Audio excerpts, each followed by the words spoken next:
Welcome back to video 4 of module 1. Why you have to set goals.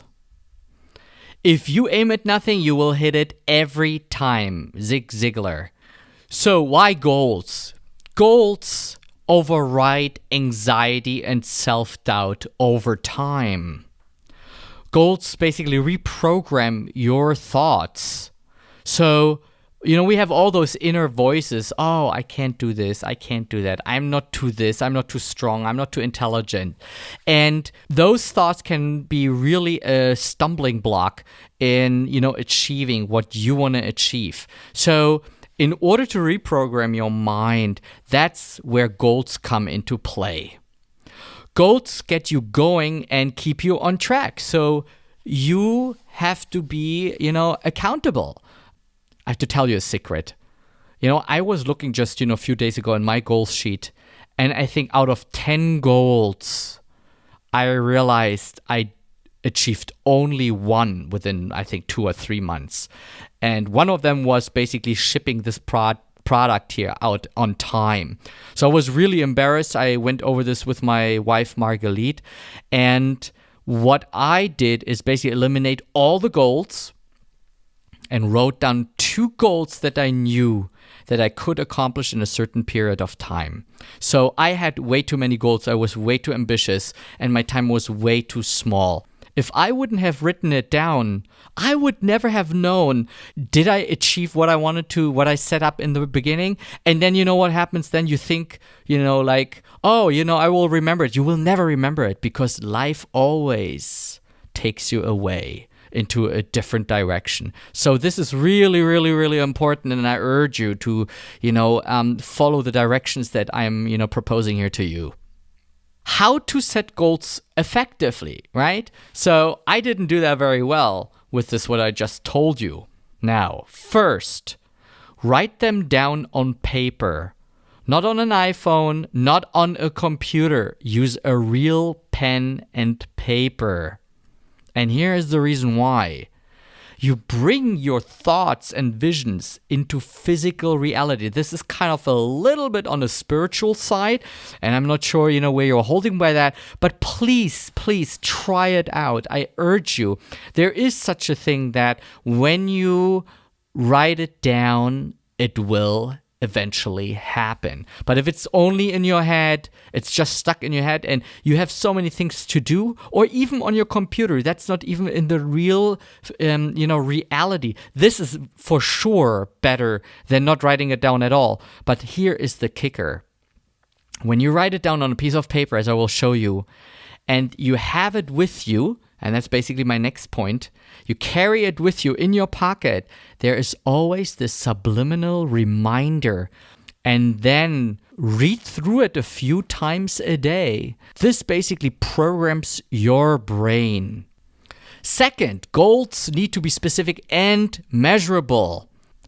I work with client X on project X for X amount of dollars. So what am I doing here? First, I put it basically in the present tense.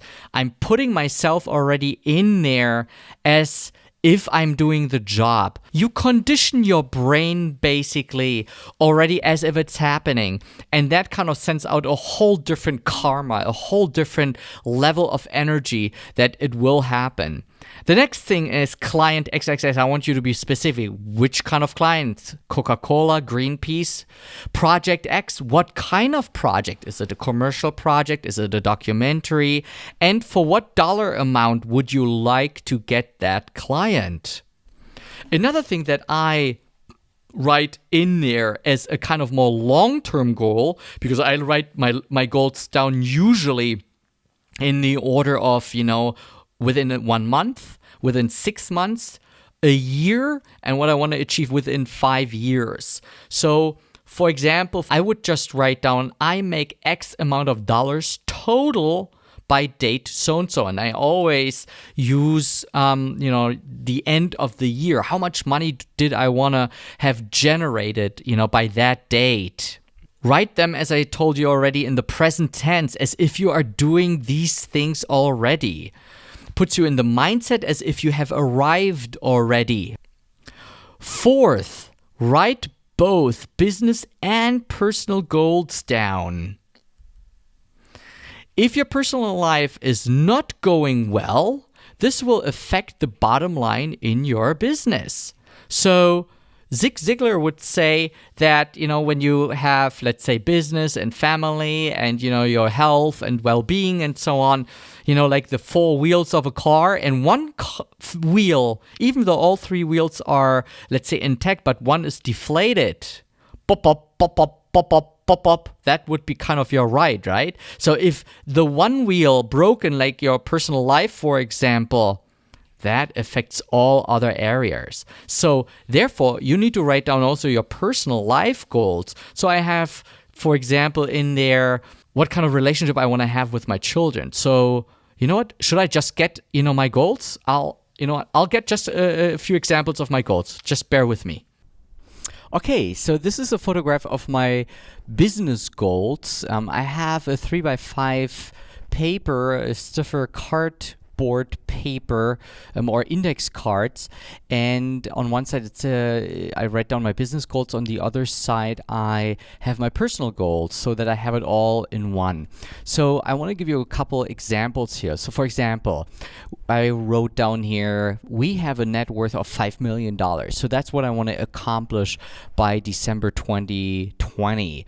Or I finished this EF course by January 20th, 2015. Another goal would be we sold more than 100 courses and generated $30K in 3 months. So but in this year, that would be May. You see what I'm doing here? I write down very specifically the goal, the amount. It is most of the time in present tense, or like we sold more than 100 courses. It already happened, and then I specify it with a date. That is very crucial, so that you reprogram your brain so that this is happening already, or it even happened already. Because what you want to overcome is all those anxiety thoughts and things, negative things that we tell ourselves that prevent us actually from succeeding. And believe me, those thoughts will come sooner than you want. In the beginning, you're super stoked to get the ball rolling, but then when you hit obstacles on the way, then you think about quitting and you're not good enough and so on. So this helps really to stay on track, because the real goal is we want to become filmmakers and video producers, right? So this helps to really, be on track. So let's see what my personal goal sheet looks like. So this is the other side of this index card, personal goals. And for example, our house is paid off by November 2016. So that's a really important goal for me, because I want to be completely debt-free. I mean, we are debt-free except the house, but I want to have it off and then, move on. I learn 30 minutes Torah a day. So if you are religious, or anything else that you want to kind of educate yourself in, make that a goal. Create a habit of doing that and don't push it off. I have a very, you see my last goal here. Our entire family is healthy, fit, energetic, and happy. We live till 120 healthily.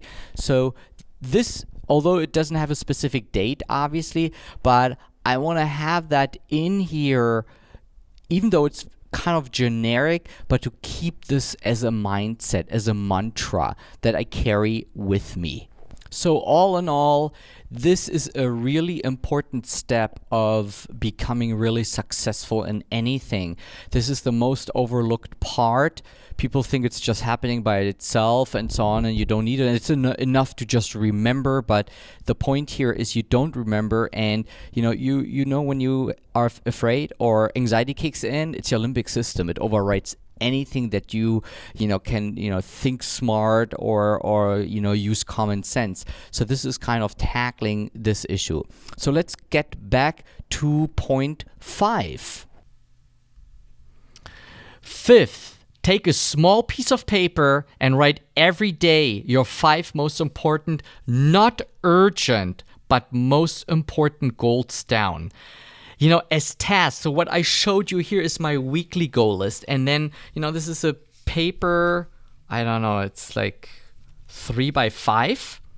And then I fold it in half and then write down for the very day the tasks of my 5 most important goals down that I want to work up on that very day. Because if you don't, then after you have the long-term goals, okay, and you don't distill them down to smaller actions, they actually will not happen. So write those important tasks down for the day in order to get you closer to your mid and long-term goals.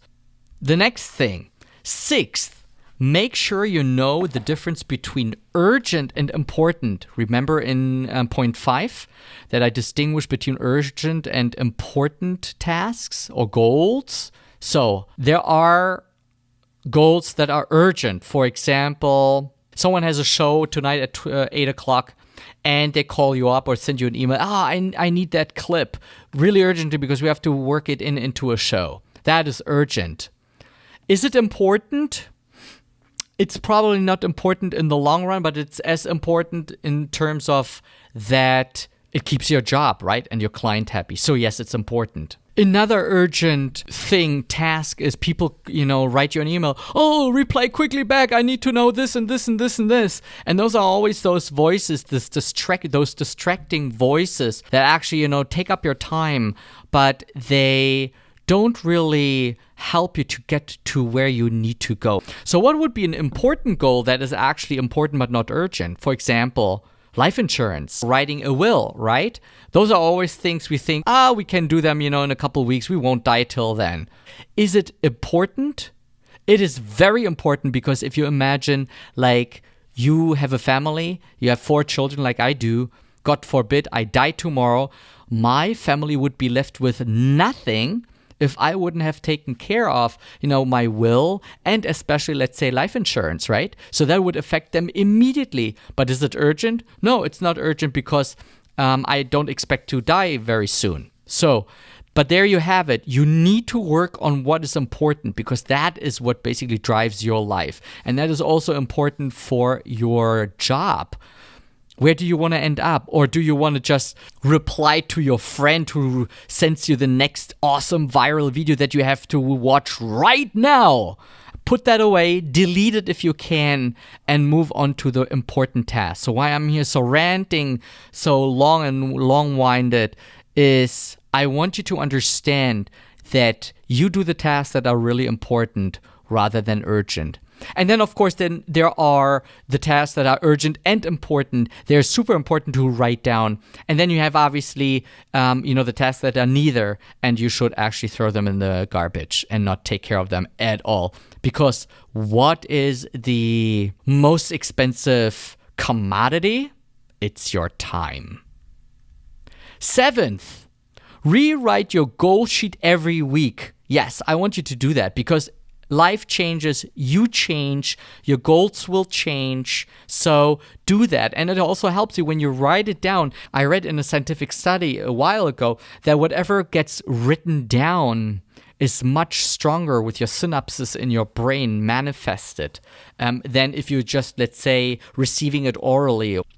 8th, do this for at least 6 weeks before expecting results. So you should start to see that one by one, your goals get fulfilled. And that's why it's good to keep them and have them. Make sure your goals are realistic or else you won't accomplish them in time and it will make you feel frustrated and you might give up entirely. Like I did with the goals that I didn't achieve.